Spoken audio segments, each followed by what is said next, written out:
It's Mm-hmm. difficult, and I think that I struggled in faith when I was experiencing those things.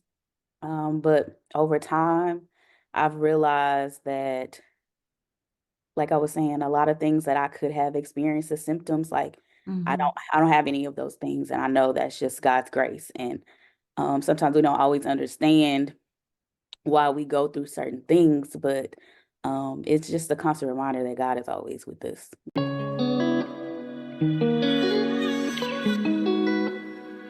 Hello and welcome to another episode of Life, Language, and Lyrics with Laina.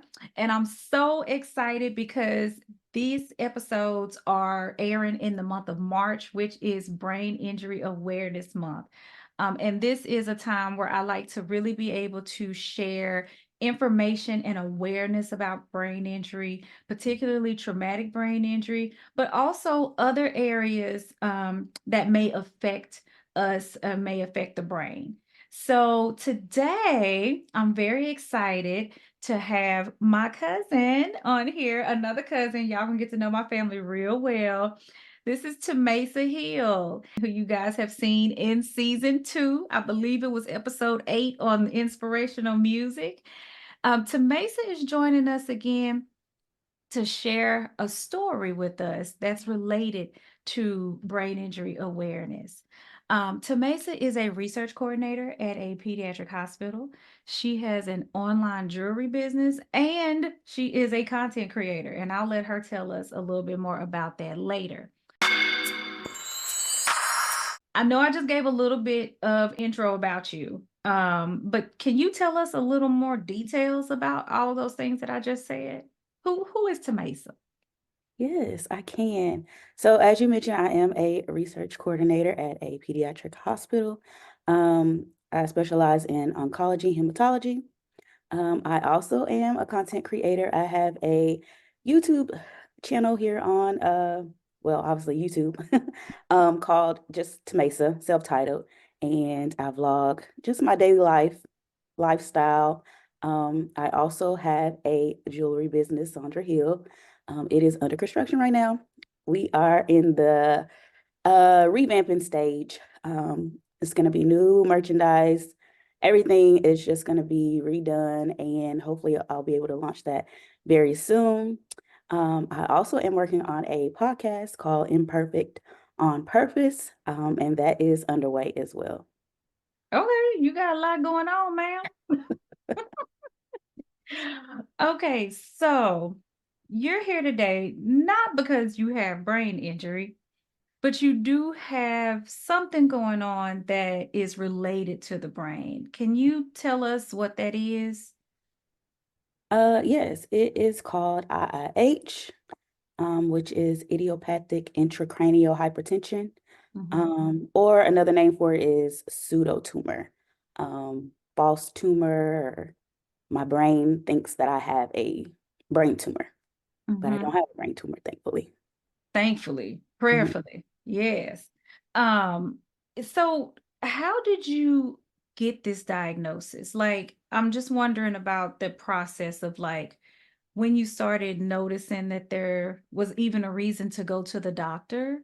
Um, how did you come to that space of getting the diagnosis? So I've always had allergies and sinus issues, so that's how it really started. I started to have drainage in my ear, or it just felt like my ear was clogged. And over time, it was getting really bad to the point where I couldn't really hear out of my left ear. Mm-hmm. I also was having like a small like drainage out of my nose. But again, I just thought it was allergies, Mm-hmm. sinuses. I was talking to my friend about it, and she mentioned um, a CSF leak, and we kind of like talked about it, and we're like, I don't know about that. Like that seems, more extreme. So, but again, it just kept getting worse over time. So I decided to see a ear, nose, and throat doctor, and he was able to see the drainage in my ear, and so um, I end up getting a tube in my ear to drain the fluid. Mm-hmm. Um, but the fluid never stopped. It just Mm-hmm. kept going and kept going, and I would just like use like um cotton swabs. I could Mm-hmm. literally take a cotton swab, squeeze it, and it would just like drip like water. And this It's was from your ear? from my ear. Yes. Okay. Let me also just let people know CSF is cerebral spinal fluid. That is the fluid that surrounds your brain and spinal cord to keep it from rubbing up against the bone. It's a physical protector, but it also brings nutrients to the structures and removes waste. Okay. Thank you for that explanation because I can get in my healthcare Yeah. mode and I will just say CSF and I'm like, okay, maybe everybody doesn't know what that is, but yes, it is Mhm. spinal fluid. So you described it perfectly. But so I ended up going back to the doctor and he tested the fluid and it was positive for spinal fluid. Mhm. And he explained to me that it was a major issue and it's something that I needed to correct as soon as possible, and I would have to go through surgery to do that. So Mhm. he referred me to a ortholaryngologist. Um, he specialized in this particular disease or issue. Um, and he was the one who did my surgery. So Mhm. maybe a couple of days after the results came in, I got the call and he was like, you need to get to him right away. Mhm. And so I was a little nervous about that, like, well, okay, what's going on? So that's what I did. I went to the doctor, and that's when we came to that conclusion that that was what I had a spinal fluid leak. It Mhm. wasn't really determined exactly where it came from just yet. Okay. I didn't find that out until a little later. Oh, wow. That is interesting. And what were you feeling during this time? Because you talked about the leakage, but how did you feel in terms of like physical, any pains or I was having some headaches. I mhm, also was having some back pains, leg pains. I was attending some classes. Actually, I was trying to get into a particular program, mhm, and I was having to take some basic courses that I didn't take in my undergraduate. So all of this was happening during that time. Plus, I was working full time, so it was a lot. So I was trying to attend class, go to work, while not knowing what was really going on with me with the fluid. And a lot of people even knew me around school as the girl with the cotton swabs in her or the cotton balls mhm. in her ear. So it was a I think it was kind of, I was just nervous. I think I just wanted to know what was going on. I think that's really where I was at, just not knowing much about this and what caused Mhm. it and why I had to experience it the way that I did. Yeah. That's understandable. So I guess I'm gonna share just a little bit more for people who are watching.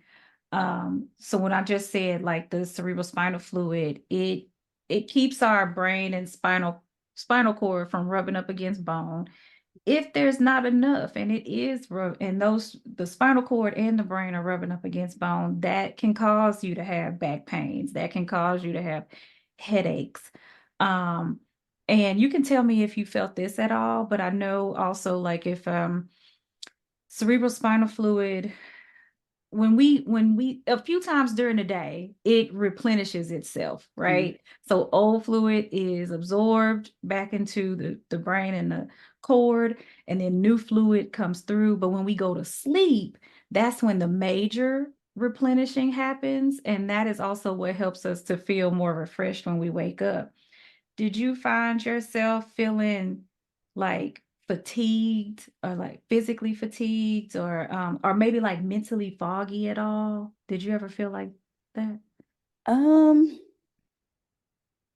I feel like there was some of that. I feel like I was like tired, a lot more tired Mhm. than usual. Okay. Um, so I was reading up some stuff on intracranial hypertension or idiopathic intracranial hypertension to be more specific. And it was saying that it also can cause a lot of pressure on the back of the eyes and some visual or vision issues. Did you find yourself experiencing any changes in your vision?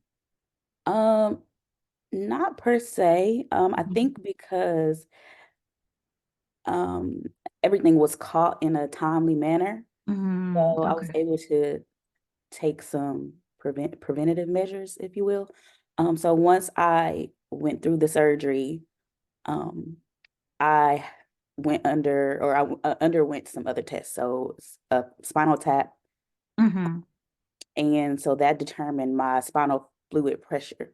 So it Okay. was a little elevated once I got those results back. Mm-hmm. And so that's when I was actually diagnosed with IIH. So my doctor Mm-hmm. at the time who performed the surgery referred me to an ophthalmologist that specializes in IIH, which does cause some pressure on the eye nerves. It can Mm-hmm. cause blindness and just issues with the eyes because all the pressure can cause your nerves in your eyes to swell. Mm-hmm. So with that, I am taking medication right now. It's called Diamox.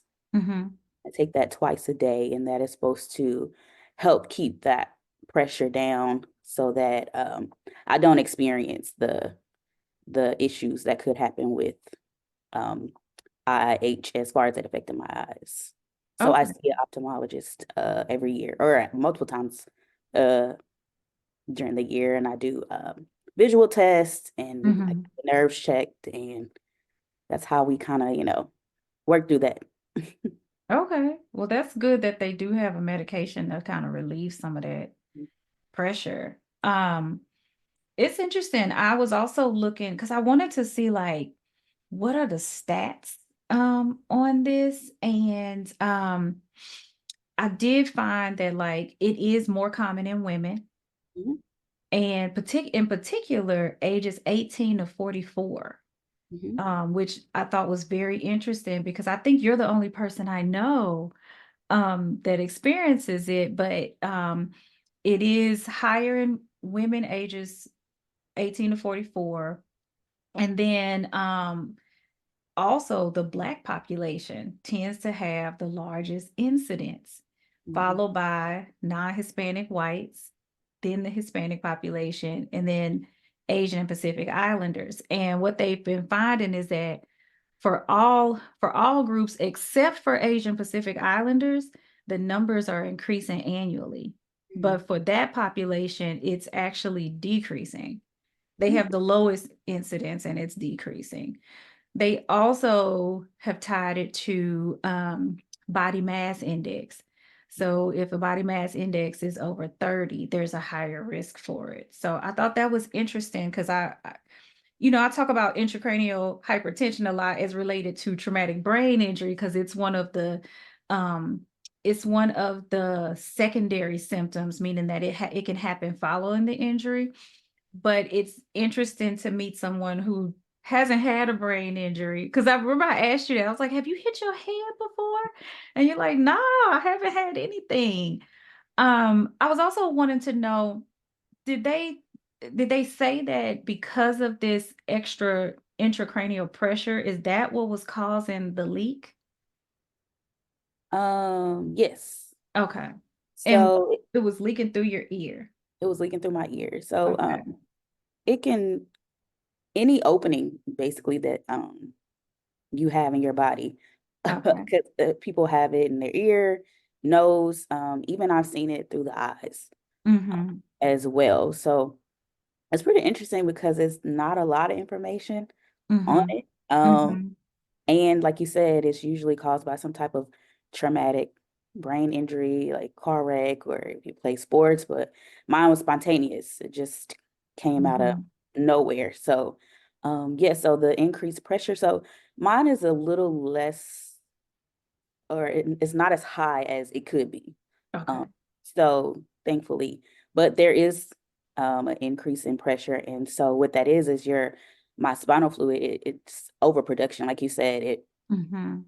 replenishes itself, but mine is probably replenishing itself too much Mm-hmm. because in a sense, is trying to flush away the tumor that it thinks my brain has. Mm-hmm. So what it was doing, it was creating tiny holes in my skull Mm-hmm. because it's your body is just trying to like heal itself basically. And Mm-hmm. so it was trying to get rid of the excess spinal fluid. So it was creating tiny holes, and that's what caused it to leak through my Mm. ear and some in my nose as well. Wow, that's interesting. Mhm. Um, okay. And then how comfortable are you sharing about the process of going through your surgery? Because you had more than one, right? Yes, I've had two. Okay. Was I that think uh, what exactly were they doing? so I had a craniotomy. Mm-hmm. Basically, they went through the left side of my head. They had to shave my hair and everything, and Mm-hmm. what they did was put a cement, I believe it was a surgical cement, to close up the holes from the skull. So, Mm-hmm. Okay. yeah, so I did go through it twice. Once in 2015 is when I found out that it was going on, and then we realized that I was still having some of the same issues. Wasn't as bad, but it was still there. Mm-hmm. So my doctor decided to go ahead with the surgery again in 2017. Okay. Now, in turn, you did tell me that there's some medication that you take.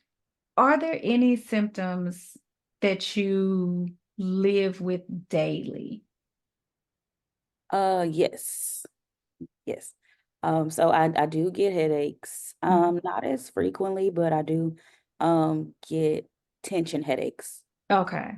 So that is kind of one of the symptoms. It The increased pressure can cause like a kind of like upper back pain, Mm. like between my shoulder blades. I Mhm. think with all that pressure, sometimes it just can cause like, neck stiffness and just a lot of tension that it causes me to have those kind of tension headaches. Okay. And then is that solely managed through medication? Yes, for the most part, Mhm. I might take ibuprofen. I don't think the Diamox is necessarily like for pain. Mhm. So I'll have to, I'll put like ice packs on my neck and like the back of my head sometimes. Mhm. Or I realize that when I'm more relaxed and calm, Mhm. it subsides. When I'm Okay. like over kind of high anxiety or under a lot of pressure, maybe, just life in general, Mhm. I feel like I have like I guess a heighten in those symptoms. Those symptoms. Okay. Okay. Okay. Let me ask you this. How has living with IIH affected your daily life, Mm, or has it? I will say that I've been very blessed. Mhm. Um, for the most part, the most that it affected my life was when I actually had the surgery Mhm. because I needed assistance with everything, taking a bath, and Mhm. I wasn't able to lift heavy things. Um, I had to be off work, so Mhm. I had to like be with someone at all times to, watch me and make sure that I was okay because, when you have like head surgery, brain surgery, you can, have easy falls and things of that sort. So, Mhm. um, I probably would say that was when I had the most issues. But from time to time, it does flare up. Mhm. And when I'm stressed or under a lot of pressure, I can, kind of feel like I'm feeling some of those symptoms. But as far as like my daily life on a day-to-day basis, Mhm. I'm pretty much okay. By the grace of God, Mhm. I can walk, I can talk. A lot of the things that I could experience, I haven't. With Mhm. the surgery, a lot of the symptoms or side effects was like paralyzed, Mhm. paralyzation of my face, aneurysms, seizures, um, pneumonia, or not pneumonia, but meningitis. I guess meningitis Mhm. does stem from pneumonia. But like I said, my doctor, he took the proper precautions. I think we caught it in time. I was able Mhm. to get a pneumonia shot, which usually they don't require it. You have to be a certain age, like a Yeah. in the younger, or you have to be older. But I was able to get it done, and I actually had to get a referral to actually get Mhm. that pneumonia shot. So I think we were able to do a lot of preventative things that helped me not to be um, as bad as it could be, I guess, if you will. Okay, that's good. That's called favor. Yes. Um, what about y- well, I guess you said it really hasn't affected you much in your daily life. So no real big changes in your social life, your moods, or anything like that. No, I don't think so. I think when I am having a flare up, yes, definitely my Mm-hmm. mood does change. Um, it is hard to kind of do some of those day-to-day things, tasks that you would normally do. A lot of times I just like I can't do it. Mm-hmm. If I have help, I'll, ask for help. But if not, I'll just, I try to give myself some grace. Like, it's okay. If you don't get it done today, there's you can do it tomorrow. You can do it, Mm-hmm. give yourself time, like you're not feeling good. It's okay.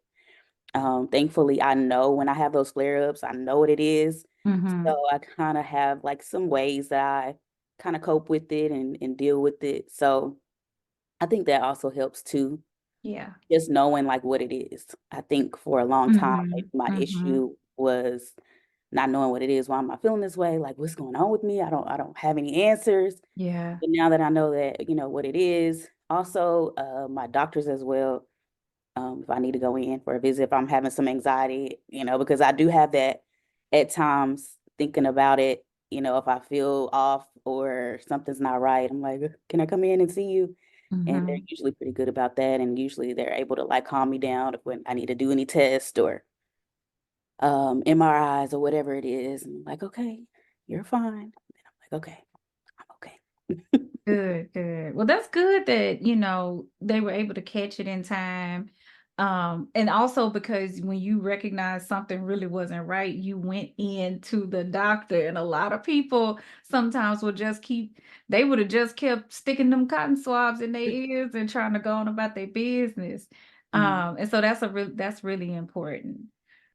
So one of the things I was wondering about, because it is um intracranial pressure, pretty much, right? Does it have any effects on you, like when you fly? Um, yes, I will say. So after I had the surgery, Mhm, I was able to fly several times, like once I healed. But here recently in 2022, I went to Puerto Rico mhm, and I was feeling more pressure than usual. mhm, Usually you feel, some pressure when you're on the plane, but this particular time I felt like a popping on that left side mhm, of my ear. And so after that trip, I just was really like sick, not feeling like myself. I think I probably had some anxiety because mhm. I was feeling like, maybe I was experiencing, that again, and I was gonna have to have surgery and all of those things. So I think that definitely played a part in it. So I haven't actually flown since then. Mhm. But I've gotten the clearance from my doctors. I've had an MRI since then, so that showed that everything was okay. I think I just um, have to get comfortable with Mhm. flying again, but hopefully I will. So Yes, because I need you to come visit me. yes, I had No, such a good you time don't last wanna take a 2-day road trip. time. That's true. You might have to start with, like, a short trip to, like, Houston or something where it's only, like, 45 minutes. Yeah, I need to test it out. So I definitely want to face that fear. I think it's I don't want to say that it is a fear, but I think maybe it has become a fear. So I'm Mhm. definitely up for the challenge. So Yeah. I'll do I think that's a good idea. Just start small and see where I go from there.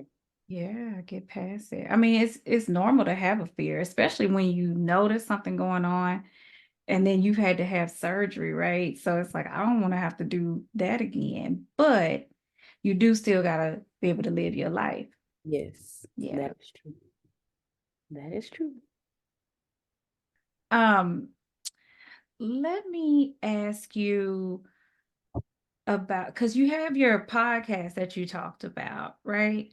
Um, and it's called Imperfect on Purpose.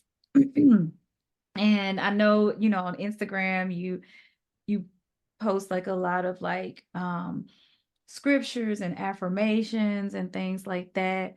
Did the development of that, was it in any way related to like the things that you've had to deal with and overcome, or do you think it's Oh, separate? yes, definitely. Mm-hmm. Um, I think it's just like my journey in life and just what I've experienced, God's grace. Um, when you go through things, sometimes it's hard. It's Mm-hmm. difficult, and I think that I struggled in faith when I was experiencing those things. But over time, I've realized that, like I was saying, a lot of things that I could have experienced as symptoms, like Mm-hmm. I don't have any of those things, and I know that's just God's grace. And sometimes we don't always understand why we go through certain things, but it's just a constant reminder that God is always with us. No matter the Mm-hmm. situation, no matter the circumstance, He's always with us. And He can use our imperfections, our hurt, our pain, our struggles, and push us into purpose. I have a testimony now, you Mm-hmm. know, and that's a blessing. Yes, it is. And we glad you got this testimony. Um, Out here living out loud. Yes. Um, what what is something that you would really want people to know about um IIH? Um, I think there's just a lot more research that needs to be done about it. Mm-hmm. Um, like you said, some of the statistics about, different women and also like body index as well. But I've also seen smaller stature people have it, Mm-hmm. even in children. Um, some of the symptoms, like sleep apnea, also is they believe could be one of the symptoms. So it's not a lot of research. So I think that's what I would like to see more of. Mm-hmm. Just more research about it, to actually, be able to help other people dealing with it. I was actually following a group, I believe, on Facebook with Mm-hmm. other people who have it, and I mean, a lot of the symptoms that they have, the medication, like everybody usually takes Diamox. I believe there's another medication, but some are more extreme than others, and Mm-hmm. it's just I just feel like there needs to be more research done about it. Okay. Now, also, if you ran into somebody who was just recently diagnosed, like they just found it out, Mhm. what words of advice or um yeah, I guess words of advice would you give them? I would tell them to do their own research as well, Mm-hmm. self-advocate for themselves. Just because the doctor tells you something doesn't mean that you have to go right with that information, like Mm-hmm. search around and, see what's best for them. Um, that's what I would tell them. All right. Now we're in my favorite part, the lyrics. Um, and I love this part. And the reason I added lyrics to life and language is because I do feel like music is the soundtrack to our lives, right? We all have songs that we play when we want to feel a certain way to, you know, I don't know, set us up for a mood we're trying to either have or get rid of and all that kind of stuff. So we're going to learn a little bit more about you through the music that you like. Okay. Okay. So, what is a song and some lyrics from that song Mm. that you use when you need to encourage yourself. Oh, wow. Hmm. I don't know if there's one in particular. Maybe let me, if I do some thinking, I can come up with one. But usually when I need to encourage myself, I listen to worship music. Currently I've been listening to Madison Ryan Ward. Mm-hmm. Hobie is one of them. Forrest Frank. But I guess in particular, there's a song that I like by Madison Ryan Ward called Familiar. Mm-hmm. Um, and I might have to play the song to a little snippet of it to Well, it's got to be a short snippet because it's on YouTube. to get some of the words, but basically she just talks about not going back to what's familiar and Mm-hmm. moving forward. And it's just a really beautiful song, and I love listening to that. Okay. I like that. I'm gonna have to check that one out. I don't think I've heard it. So I have to check it out. Okay. What about a song when you need to get to a place of zen or relaxation? I like to listen to lo-fi music. Lo-fi music, I like to listen to like Can nature. you tell people what lo-fi music is? Lo-fi music is very like I guess calming music. Mm-hmm. I don't really know exactly how to describe it. But it's like beats and sounds that this are like very calming. Yeah. Is A it lot of set at people like a particular hertz, like a range of hertz or something to? possibly like a low beat, Mm-hmm. steady beat type of music. A lot of people listen to it when they're studying or when they want to fall asleep. Um, Mm-hmm. so it's like very soothing, like relaxing music. And Okay. a lot of it doesn't have any words. It's just like slow beats. Okay. And what about when you're getting ready to go do something fun or like a party? What Mm. what song are you turning on? I like to listen to 90s R&B hits. Aaliyah, Mm-hmm. Brandy. I love Sitting Up in My Room. That's one of Okay. my favorite songs. So yeah, if I'm going to a party, yeah. Now sitting up in my room get you ready for a party. Yeah, it's a good little beat, little vibe. Total, any 90s R&B, Tevin Campbell. Can we talk? Okay. I'll roll with it. I'll roll with it. Yeah, Um, I've changed a little bit. Before I was into a lot of rap. Houston, that was my thing, but I've kind of, I'm no, maybe I'm becoming an old lady now. mm. Okay, what about since we family, Hmm. what is a song that makes you think about our family functions? Family In functions. particular at Club Carmen. Club Carmen. Oh, I probably say like 70s hits. Like Earth, Wind and Fire. Mm-hmm. That reminds me of Club Carmen. You guaranteed to hear some old Club, school hits. Club Carmen is our auntie's house, y'all. Yeah. Our auntie's house. We'll say auntie. And y'all have met her and Kitty. She was on season two, one, and I think episode 9 or one of those. One of those. Okay, now let me ask you this last thing. Do Mhm. you have any, it could be an affirmation, a scripture, or a quote that you read or say to yourself that you don't mind sharing? Yes. So my favorite scripture is Joshua 1:9. I actually just recently got that tattooed on me.